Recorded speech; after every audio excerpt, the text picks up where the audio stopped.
Hey guys, what's going on?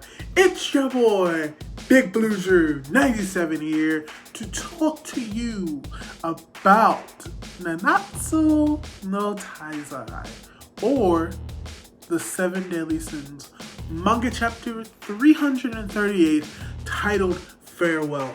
And it's been so long. It's been almost 2-3 weeks since the last chapter dropped. And we're in a new decade, so hooray! It's been a while since I've seen y'all. Haven't seen y'all since last year.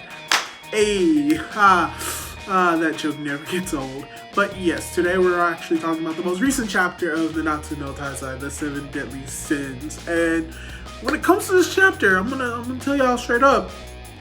This basically confirms that we're gonna get another villain to fight, another antagonist. And it may not be who you expect. Can you guess? You probably don't. It probably won't surprise some people, but it definitely surprised me. But with that out the way, let's start off with the first page where we just see Merlin and we see Meliodas just looking at each other with like this deadpan eyes with the line, "Old friends on the verge of collapsing." They look like they're about to like throw hands, especially when it comes to Meliodas, because like what the crux of what Merlin did is like, and this is really pretty much explained immediately after, is that she basically used the 7 Deadly Sins to accomplish her goals. And what is great about it is that Meliodas calls her out on her bull. Like, he just straight up says, like, is everything that we've done, like, just creating of the 7 Deadly Sins, was all of this just to revive chaos? Did you do all of this just to revive chaos? That is what Meliodas is thinking in his head. And like, they even call up and it's like, you could have been reviving a monster. Heck, chaos could have never existed in the first place. And he's just calling her out on her bull. And then immediately afterwards, the Lady of the Lake intervenes. Well, actually, chaos does exist. And also, you actually knew who chaos was the entire time. And everyone is like looking around thinking like, wait, what? We chaos? Like, what are you who's chaos? How did we know? And then he's like, and then the Lady of the Lake just starts dropping bombs. It's like, oh yeah, you've known about chaos. Yeah, you've been riding on her back the entire time. She's been waiting for the resurrection. And literally all of this is just like everyone's like jaws basically just like comes to realize it's like, oh, even like me in the moment, I saw that, I'm like, what? And Hawks is just thinking like, wait, what's going on? What do you mean? And everyone's just like, no, it couldn't be. And they all look at Big Mama Green Pig with the boar hat on her. Everyone's just looking like, she was chaos, which explains like why she was acting real crazy like a few chapters ago. And among everyone who like comes to this realization, Hawks is just like, wait, what? Mother is chaos? Which that leads to a few questions. We know that Hawks technically originated from the demon world. Okay, that makes sense. All right, and Hawks calls the Green Pig her mother. His mother. So how was Hawks born? We know for a fact chaos later on in the chapter can just create life. So does that mean that Hawks is the child of chaos? Because apparently what it's saying is that chaos, or at the very least chaos, took on, like, used Mama as a shell, because later on it is shown that she's nothing but literally layers of moss. So what is Hawks? Because from what we also know, he has the ability to just eat something and like turn into that. I'm sorry, this actually ties into something immediately later in the chapter, but I just realized what Hawks' ability is tied to something that happens later in the chapter. I just thought of it. I'll address it when we come to that point. But yeah, basically Mama is like revealed to basically be not like a physical form of chaos. We get a little bit more explanation of what chaos is that chaos is like an idea. Chaos isn't like a physical thing. It is like a manifestation of will itself. And what the Demon King and the Goddess thought they sealed up was not truly chaos. Now let's not get wrong. They sealed up a form of chaos. But the idea of chaos isn't like it's like the mind. The mind isn't in our brain. It is not a physical concept. It is more metaphysical than anything else, and that is kind of what chaos is in Seven Deadly Sins. It is not physical, it is not tangible, you cannot directly touch it or interact with it, but it still does exist. So yeah, the boar head collapses, Mama's basically dead, everyone just looks at her as like,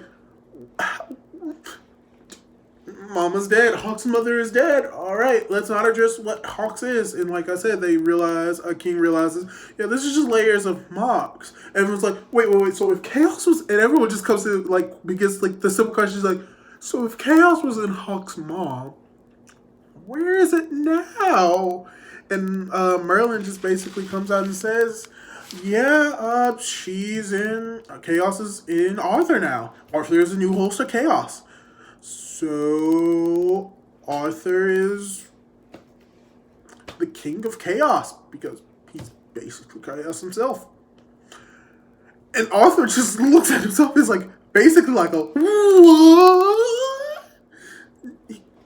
He's like, what is even funnier is that he doesn't think of like chaos as the idea. Arthur's first thought is like, the whole pig is inside of me? And Merlin just has to like, no, Arthur, no. The pig is not inside of you. Chaos is inside of you. You can now control chaos. And Meliodas is like, okay, so turn him back to normal. Like, make him normal again. And Merlin is like, it's like, yo, like, did you not see like how he warped the entire world? And Arthur's like, I did what? And he's like, turn him back. And she's like, oh no, it's impossible. Chaos has chosen to be with Arthur, and now Arthur is a king of chaos. And it's like, but what about, and Meliodas is like, but what about Arthur? Like, he didn't choose to be controlled by chaos. And then we get a little bit of like more like reestablishment of what Arthur is, but like Arthur is basically jumps in front of them and like basically like holds them both to the side. He like pushes on Meliodas' face, just like in Meliodas' face, and then he pushes onto Merlin's boobs. And we know that he knows that he did that because it's like he's basically like, Mom, Dad, stop fighting. And he just has like Merlin's boob in his hand. You just know he wanted to just squeeze it. Oh gosh.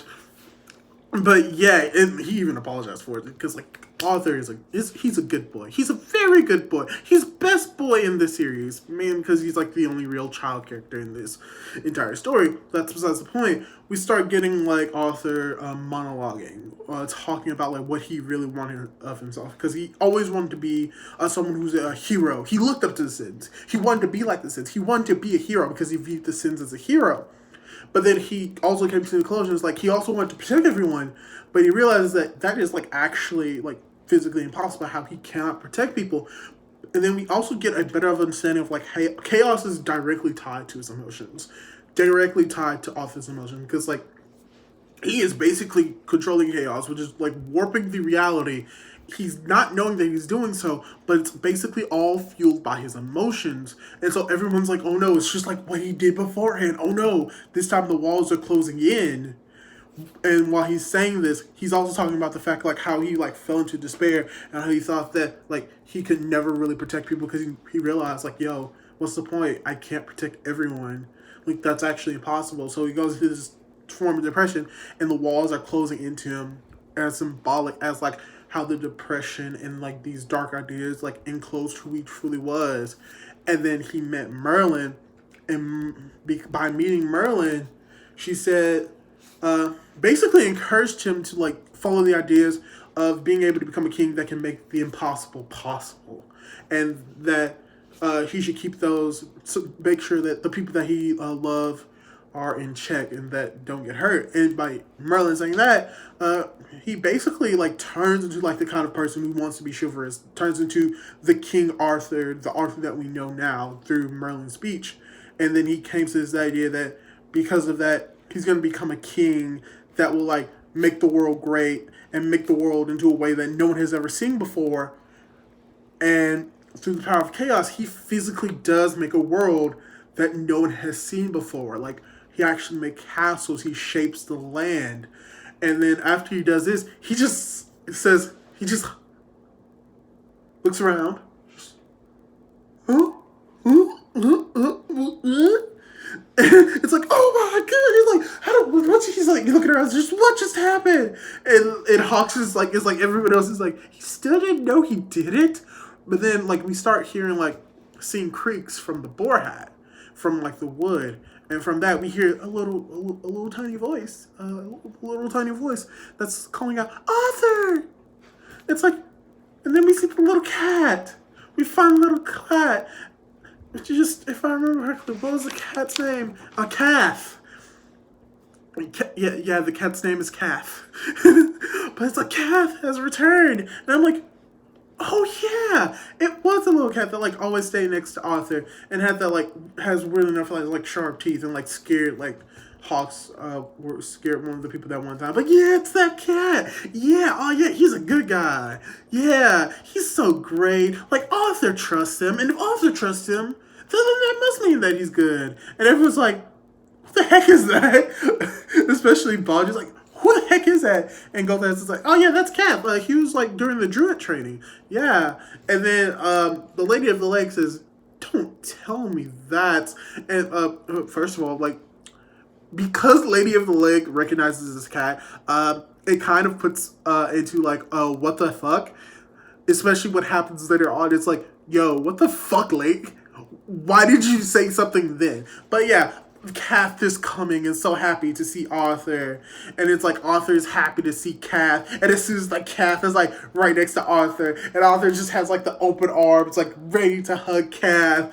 Immediately, that's when the Lake is like, Merlin, don't let that thing get close to Arthur. It's like, Merlin, don't let that thing get close to Arthur. And I'm like, you should have said that. While the cat was like, no, it couldn't be. Everyone get away from that cat. But no, as soon as the cat comes right next to Arthur, that's when you call it out. And I mean, like, even then, like, we immediately get a scene of like the cat just like opening his mouth, just razor claws, and he has like a specific tongue. And when I look at that tongue, it kind of reminds me of like that little like demon thing that was like killing Escanor and all those scenes. So I just assumed that this cat is probably something of the demon world. Probably something of like the demon king's essence. Or what it could also be, which would be even cooler, if it's actually like a form of like the supreme deity. Which, if anything, I would say that cat is probably either it's like directly tied to demons or it's directly tied to the supreme deity. That doesn't really matter right now because he's about to eat Arthur. But guess what? Meliodas comes in the nick of time and saves him. Yay! Everything is good. Everything is awesome. Oh wait, Arthur just lost an arm. And if I look at this correctly, it's his right arm.